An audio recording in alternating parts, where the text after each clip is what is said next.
A judge has approved a $70 million compensation payout to current and former Manus Island asylum seekers and refugees over their illegal detention in dangerous conditions in what is Australia's largest human rights class action settlement. Victorian Supreme Court Justice Cameron Macaulay said on Wednesday he had approved the settlement reached with the Australian government and operators of the Manus Island Regional Processing Centre. Lawyers hope to be able to get the compensation paid to current and former Manus Island detainees before the offshore immigration detention centre closes at the end of October. Brutal truth of Australia's detention regime can't be written off.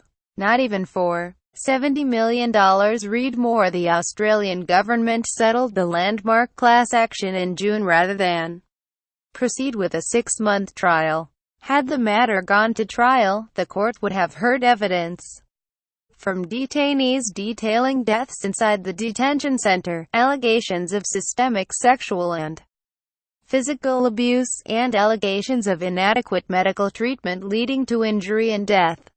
The court heard earlier some asylum seekers and refugees still held on Manus Island believed the $70 million figure was too low and did not address their ongoing plight or resolve their situation.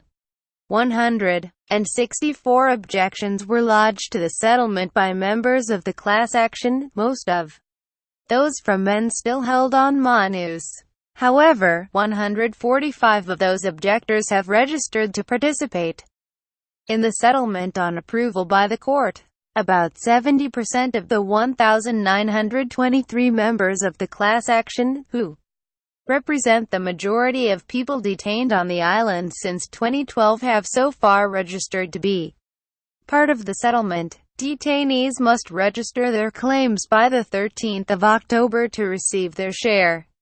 No money can be paid until the end of a 28-day appeal period, which begins now that Macaulay has approved the settlement. Outside court, Rory Walsh, principal lawyer at Slater and Gordon, which ran the class action, said the judgment gave the lie to the fiction that Australia was not in charge of its offshore detention regime. He said Australia should end the uncertainty for those still held on offshore islands. What we wanted to establish in the case